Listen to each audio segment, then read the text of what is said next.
আজকের এই এক্সপ্লেনারে আমরা খুবই ইন্টারেস্টিং আর সময়োপযোগী একটা বিষয় নিয়ে কথা বলবো। ক্যারিয়ারের জন্য ভীষণ দরকারি কিন্তু সবচেয়ে বেশি ভুল বোঝা হয় এমন একটা টপিক, নেটওয়ার্কিং।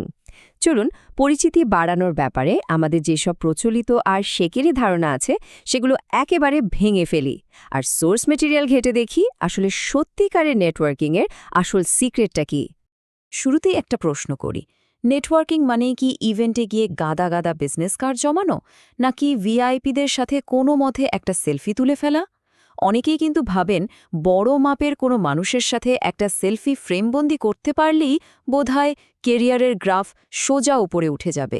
কিন্তু সোর্স মেটেরিয়াল বলছে এই ধারণাটা পুরোপুরি ভুল। শুধু ভুল না, বেশ বিভ্রান্তিকর বটে। প্রথম point, the illusion of networking বা নেটওয়ার্কিংয়ের ভুল ধারণা। চলুন দেখি, শুধু নিজের স্বার্থসিদ্ধির জন্য গুরুত্বপূর্ণ মানুষদের টার্গেট করার এই পুরো আইডিয়াটা কেন একেবারেই কাজ করে না। ইভেন্টগুলোতে গেলে একটা জিনিস খুব চোখে পড়ে, তাই না? অনেকেই শুধু কোম্পানির সিইও বা বড় বড় কর্তাদের মনোযোগ কাটতে ব্যস্ত হয়ে পড়েন। কিন্তু সোর্স মেটেরিয়াল খুব সুন্দর করে মনে করিয়ে দিচ্ছে যে ওপর থেকে চাপিয়ে দেওয়া বা জোর করে পরিচিত হওয়ার এই চেষ্টা থেকে আসলে কাজের কাজ কিচ্ছু হয় না। মানুষ কিন্তু খুব স্মার্ট।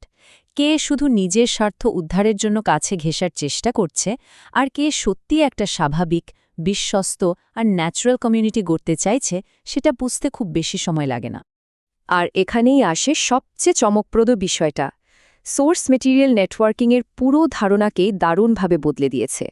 নেটওয়ার্কিং মানে কারো কাছ থেকে সুবিধা আদায় করা নয়, বরং এর আসল অর্থ হল একটি পজিটিভ মেমোরি বা ইতিবাচক স্মৃতি তৈরি করা। ভাবা যায়, ব্যাপারটা পুরোপুরি এমপ্যাথি বা সহানুভূতির ওপর নির্ভরশীল একটা চর্চা, যার মাধ্যমে কোনো স্বার্থ ছাড়াই মানুষের মনে একটা স্থায়ী আর সুন্দর ছাপ রেখে যাওয়া যায়।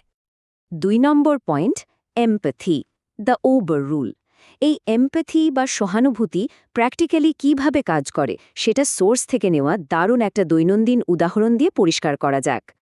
এই উদাহরণটা একেবারে চোখের সামনে ভাসিয়ে দেয় যে সহানুভূতি আসলে কী জিনিস।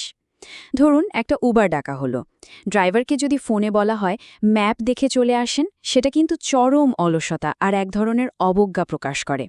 কিন্তু এর বদলে যদি একটু গুছিয়ে বলা হয়, আমি কেএফসি বিল্ডিংয়ের সামনে আছি, আপনার গাড়ির হেডলাইটটা একটু ফ্ল্যাশ করুন, এতে কিন্তু ড্রাইভারের কাজটা অনেক সহজ হয়ে যায়। ঠিক এই ছোট জায়গাটা থেকেই অন্যের জীবনে ভ্যালু অ্যাড করার আসল খেলাটা শুরু হয়। এর মানে দাঁড়াচ্ছে, সত্যিকারের প্রফেশনাল সম্পর্ক আসলে কোনো ঝাঁচকচকে কর্পোরেট বডরুমে শুরু হয় না। এটা শুরু হয় একেবারে ছোট ছোট সহানুভূতির আচরণের মাধ্যমে। অন্যকে একটু স্বস্তি দেওয়া আর তার জীবনে ভ্যালু যোগ করার মাধ্যমে তৈরি হয় একটি চমৎকার পজিটিভ মেমোরি। আর মজার ব্যাপার হলো, এই মেমোরিটাই কিন্তু পরবর্তীতে নেটওয়ার্ককে নিজে থেকেই বড় করতে থাকে। এবার আসি তৃতীয় পয়েন্টে, the power of hidden networks. এই আলোচনাটা আমাদের দারুণ একটা রিয়েলাইজেশনের দিকে নিয়ে যায়, বিশেষ করে প্রফেশনাল জায়গাগুলোতে এমন কিছু মানুষকে নিয়ে যাদের ক্ষমতা অভাবনীয় হলেও আমরা প্রায় তাদের এড়িয়ে চলি। সোর্স আমাদের চোখে আঙুল দিয়ে দেখিয়ে দিচ্ছে যে সত্যিকারের সম্মান বা রেপুটেশন কখনোই ওপর থেকে আসে না, এটা তৈরি হয় একেবারে নিচ থেকে। একজন দারোয়ান, চা বিক্রেতা, পরিচ্ছন্নতা কর্মী কিংবা ক্যান্টিনের স্টাফ, তাদের সাথে কেমন ব্যবহার করা হচ্ছে সেটাই কিন্তু একজন মানুষের আসল চরিত্র ফুটিয়ে তোলে। আর অবাক করা বিষয় হলো, বড় বড় এক্সিকিউটিভদের চেয়ে এদের কাছেই অফিসের আসল হারির খবর থাকে। সবচেয়ে ইন্টারেস্টিং বিষয়টা কি জানেন? এই সাধারণ মানুষগুলোর কাছে মানুষের আচরণে ৩০ থেকে ৪০ বছরের একেবারে নিখুঁত আনট্যাম্পার্ড ডেটাবেস থাকে।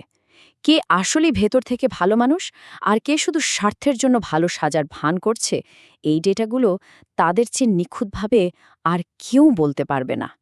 সোর্সে একটা অসাধারণ গল্প তুলে ধরা হয়েছে।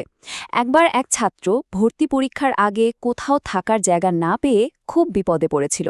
তখন তাকে সম্পূর্ণ নিঃস্বার্থভাবে সাহায্য করে এক রাতের জন্য একটা রুমে থাকতে দেওয়া হয়েছিল।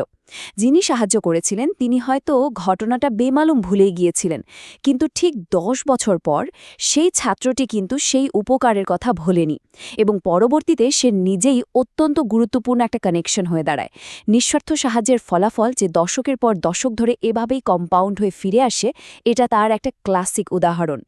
4 নম্বর point, online versus offline dynamics. চলুন এবার ডিজিটাল জগতের দিকে একটু নজর দিই। অফলাইনের এই যে এমপ্যাথি বা সহানুভূতির কথা এতক্ষণ বললাম, সেটা অনলাইনে কিভাবে অত্যন্ত সতর্কতার সাথে ব্যালেন্স করতে হয় সেটাই এবার দেখব। সোর্সে ডিজিটাল নেটওয়ার্কিংয়ের একটা অত্যন্ত সম্মানজনক আর প্রফেশনাল এসকালেশন পাথ দেখানো হয়েছে। হুট করেই কাউকে পার্সোনাল মেসেজ দেওয়াটা মোটেও ঠিক না। প্রথমে লিঙ্কডইনে অর্থপূর্ণভাবে এঙ্গেজ করা উচিত, এরপর খুব ভেবেচিন্তে একটা ডিরেক্ট মেসেজ দেওয়া যেতে পারে। আর সবশেষে অপরপক্ষের সম্মতি বা ইনভিটেশন পেলেই কেবল হোয়াটসঅ্যাপের মতো পার্সোনাল স্পেসে যাওয়া উচিত। ব্যস্ত মানুষদের ব্যক্তিগত সময়কে সম্মান করাটাই হলো এখানকার মূল কথা। ইনবক্সে শুধু হাই বা হ্যালো লিখে ফেলে রাখলে সেটা যে কতটা চরম বিরক্তিকর হতে পারে তা আমরা সবাই হাড়ে হাড়ে টের পাই।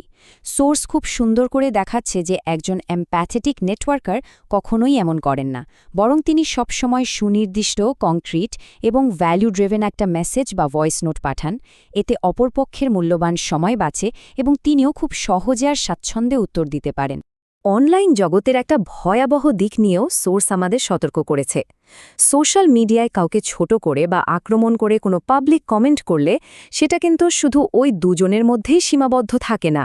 মিউচুয়াল ফ্রেন্ড লিস্টে থাকা অন্তত 500 জন নীরব দর্শক সেটা দেখেন। একজনের সাথে খারাপ ব্যবহার বা টক্সিক আচরণ করতে গিয়ে ওই 500 জন মানুষের সামনে মুহূর্তের মধ্যে নিজের রেপুটেশন একেবারে ধুলায় মিশে যায়। আমরা চলে এসেছি পঞ্চম আর শেষ পয়েন্টে, প্লেইং দ্য লং গেম। চলুন দেখি কিভাবে এই ছোট ছোট প্রাত্যহিক বিষয়গুলো মিলে কেরিয়ার এবং জীবনের কয়েক দশকের একটা দীর্ঘমেয়াদী ফিলসফি গড়ে তোলে। সোর্স মেটেরিয়ালের একটা অসাধারণ পয়েন্ট হচ্ছে, মানুষের প্রতি সহানুভূতি ছাড়া চরম পর্যায়ের কেরিয়ারিস্ট বা উচ্চাকাঙ্ক্ষী হওয়াটা আসলে একেবারেই অর্থহীন। একটা কথা আছে না, কাফনের কোনো পকেট নাই। এই চরম সত্যটা মাথায় রাখলে মানুষ আর অন্ধের মতো শুধু নিজের সাময়িক ক্যারিয়ার গেইনের পেছনে ছোটে না, বরং মানুষের আসল বিপদে, যেমন ধরুন রক্তের প্রয়োজন হলে বা কোনো কেয়ারগিভার খুঁজতে সাহায্য করলে যে গভীর সম্পর্ক তৈরি হয়, তা যে কোনো প্রফেশনাল সাফল্যের চেয়ে অনেক বেশি শক্তিশালী আর রেজিলিয়েন্ট হয়। আজকের এই এক্সপ্লেনারের শেষে একটা প্রশ্ন দিয়ে চিন্তার খোরাক রেখে যেতে চাই। নেটওয়ার্কিং যদি আসলেই আমাদের প্রাত্যহিক চরিত্রের একটা আয়না হয়, তবে রোজকার সাধারণ কথাবার্তা আর আচরণের মাধ্যমে আমরা মানুষের মনে ঠিক কেমন স্মৃতি তৈরি করছি, এ বিষয়টা আমাদের গভীরভাবে ভেবে দেখা উচিত। কারণ এই ছোট ছোট আপাতদৃষ্টিতে অতি সাধারণ মিথস্ক্রিয়াগুলোই কিন্তু শেষ পর্যন্ত আমাদের চূড়ান্ত লিগেসি নির্ধারণ করে দিচ্ছে।